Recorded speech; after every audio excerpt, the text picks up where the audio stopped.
What's up, y'all? Tuned in again with King Los on Los Legends. Wanted to come and holler at you guys again and just check in and see how everybody's doing. Hopefully, everybody's doing well. Hopefully, everybody's rested up and having a good time staying sober. Um, I wanted to kind of talk about some issues with health insurance, that and with kids self harming and doing all kinds of crazy stuff. Um, the health insurance thing. I know that a lot of people they're having trouble right now, um, getting health insurance, and they're having a lot of trouble just struggling still on the streets. And I know a lot of the streets have been cleaned up, and I've been a couple places that I used to hang out when I was homeless, and I didn't see nobody around. So hopefully everybody, they got something together. Hopefully, Lord's will, they got um, their their health insurance back up and going, and they either got into a rehab, or they got themselves into a home or a house or something. I pray that they did.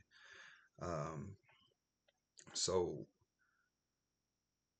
the health insurance here in Arizona, I don't know what's going on with it. I know that there's um, issues with people not being approved um, to get on access and all that, and I'm just wondering why.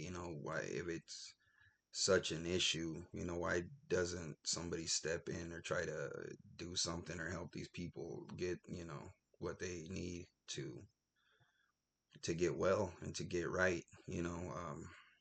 I know there's a lot of people that just don't want to do it.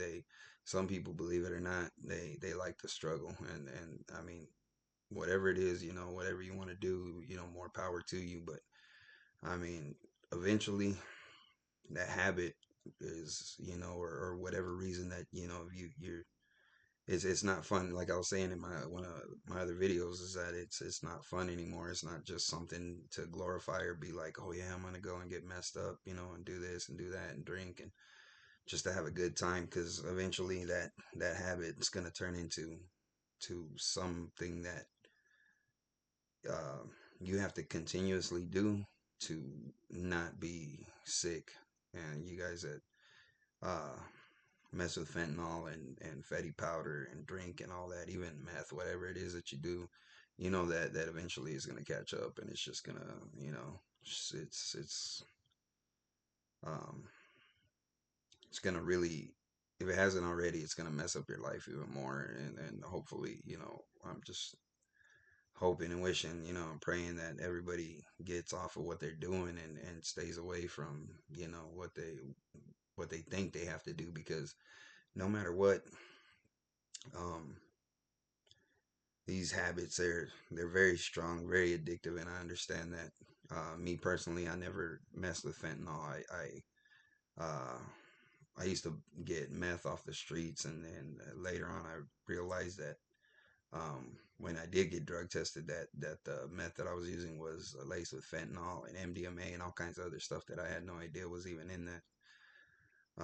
That's scary because little do you know, you're getting a habit that you don't want to deal with, and that you're not used to. So if you use a certain amount, it's might put your lights out or whatever. And that's what I'm afraid of, is that a lot of these kids, that's what they're turning to. I see 18-year-old kids, 16, 17-year-old kids, and they're all strung out on fentanyl, and they're all strung out on heroin, and it's just crazy.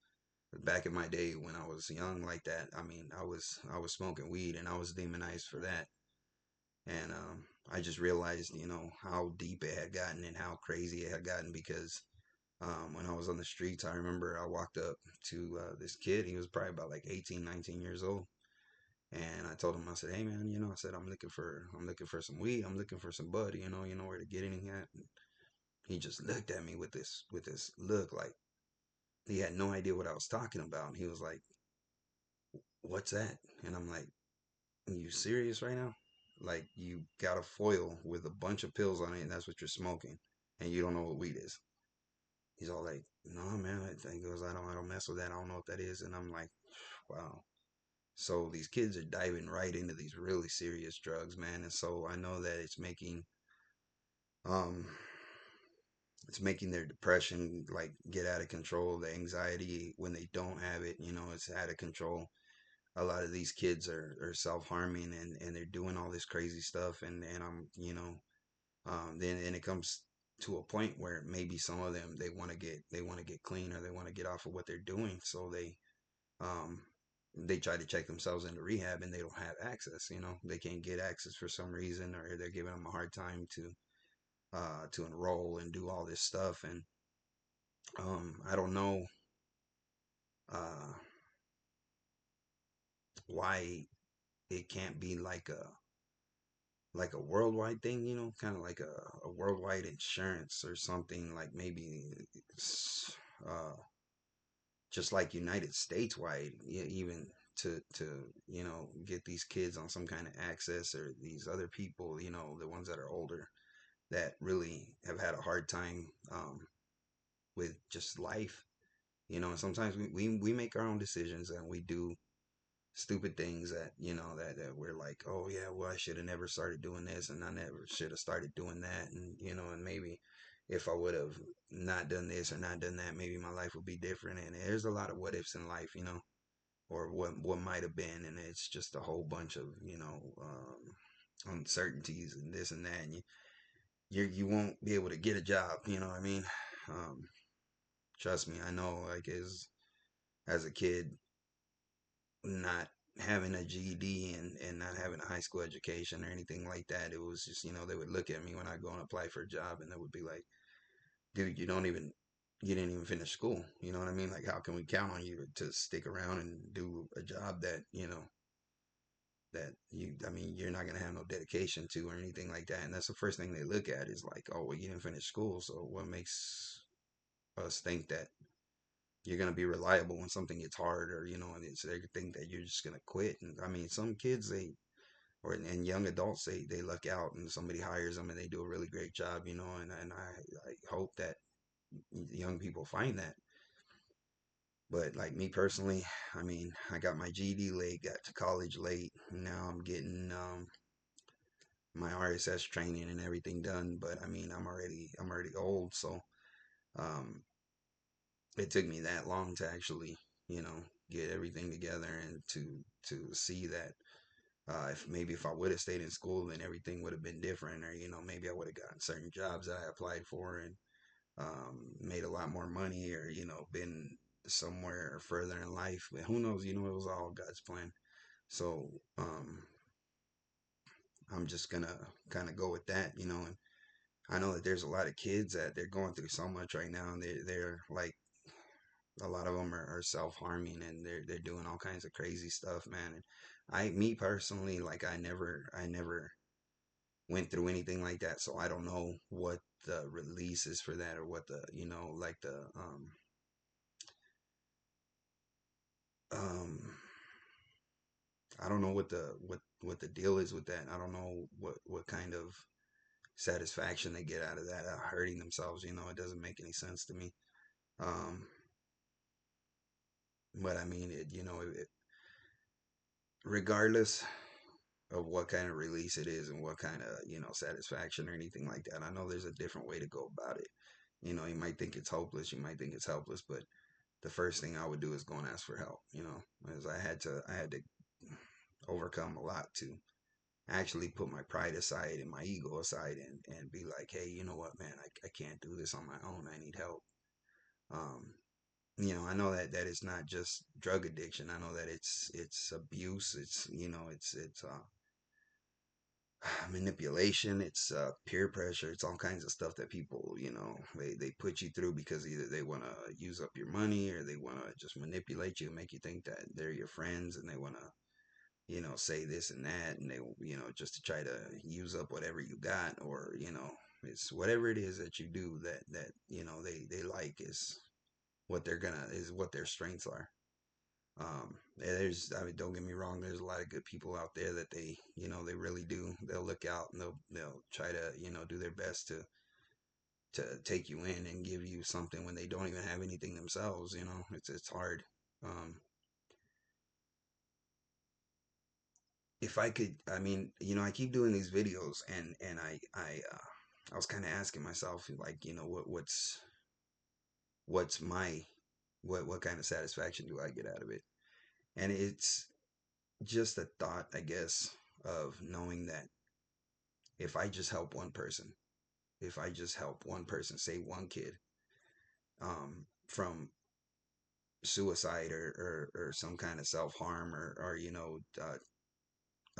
recovery, anything like that, just one person. If I just reach one person, if I say one thing that helps one person, then I'd have done all, a million videos, and that's to me, that was a huge success. And that's just what I'm working for. So I hope that, something that I say really helps somebody out. But, I'm just like, I'm going back to what I was saying before with the healthcare. Like, why don't they just do like a United States wide healthcare program or something, instead of doing all this other stuff that they're doing, and using all this money on a bunch of stuff that doesn't even, it's not really helping. Like, they keep on, I understand, the authorities got to do what they do, and they arrest people every day, and I'm not saying that it's right. I'm not saying that it's right at all. Like, I'll disagree with 99.9% of the things that they do.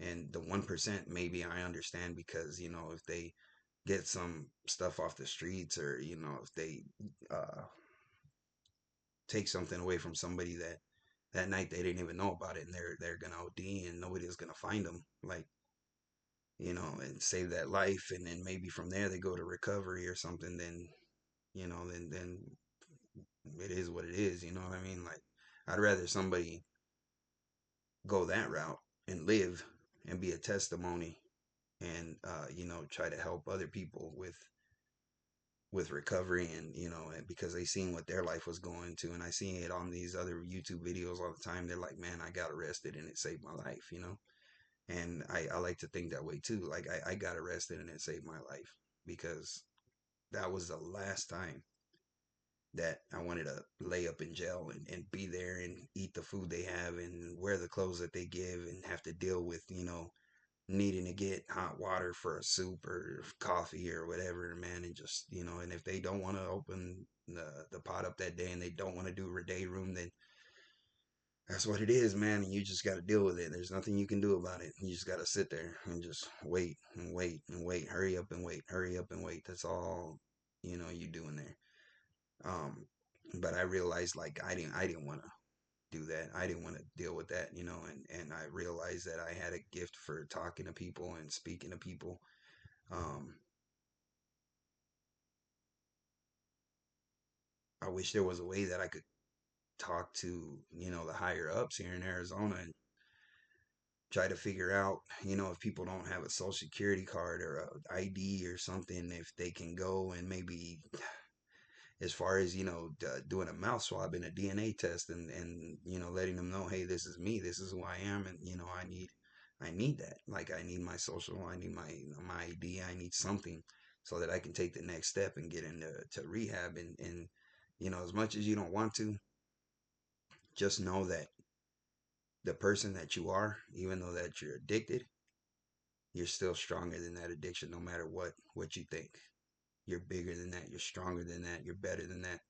You can be so much more, and you just need to realize that you're amazing. You know what I mean? No matter who it is, and what you've done, and I'm not saying everything, but, I'm like, you've committed crimes, or you've done this and you've done that. Don't let that hold you back from thinking, that you can possibly get clean, get healthy, and get back to who you were and what you were doing. Just know that, that addiction, it's never been stronger than you. You've always been above it, no matter what. Um,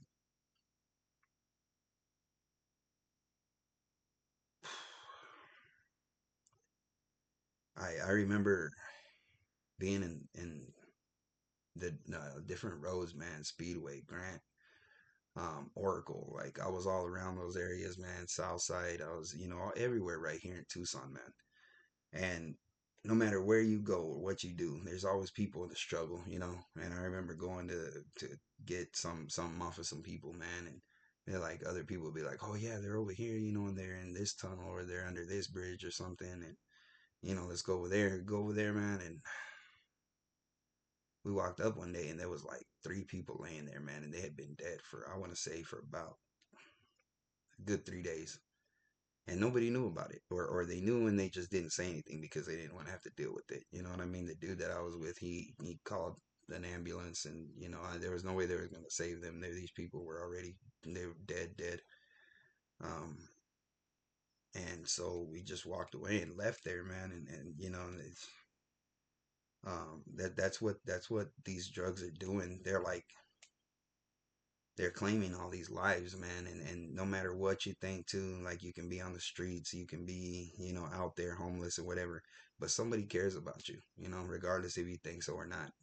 Like, if it's a friend or a partner or, you know, family member or somebody, you know, I remember people, um, old grandfathers and grandmothers and just family members just going out, and they would show up at the tunnels, man, and they would be like, hey, we're looking for this person or we're looking for that person. And you know, and if they were there, then it's, hey, you know, your family's over here looking for you. You know, it's up to you if you want to talk to them or not, or go and holler at them. You know, they're right there.